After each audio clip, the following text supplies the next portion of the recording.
Everyone's talking about this idea of high interest rates, and the Fed is already quietly executing a pivot, and probably one of the largest pivots in monetary history.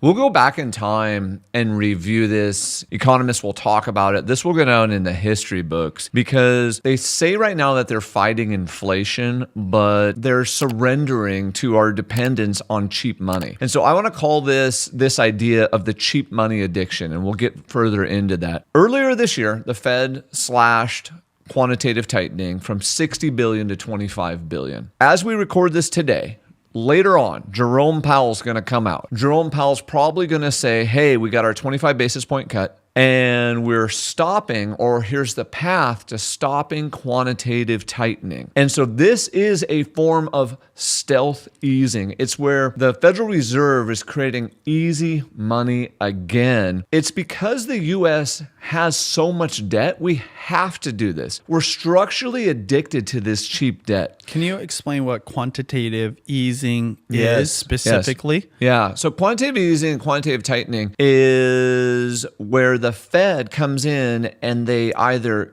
give liquidity to the market, specifically in the banking sector, or they And that would be quantitative easing, right? Quantitative easing would be the giving of liquidity to the market. It's what the general public's going to call money printing. The quantitative tightening is the reverse of that. It's where they suck money out of the system. They pull the oxygen out of the system to slow it down. So there's less cheap money. And specifically how they're doing this is with their balance sheet. So during COVID, what happened, Benji, was to get those stupid low interest rates where we had the 3%. The Fed was buying bonds and the Fed was buying mortgage-backed securities. Both of those have been rolling off of their balance sheet. The Fed has already told us, and they started in May, oh, we're slowing down quantitative tightening. And then before this meeting, they said, we're probably going to stop. So they're moving towards a more neutral, accommodative stance. But I'm telling you, the U.S. is addicted to cheap money. We're structurally addicted to it. 19% has to go to pay the debt. That means $1 in $5. So we're collecting about $5 trillion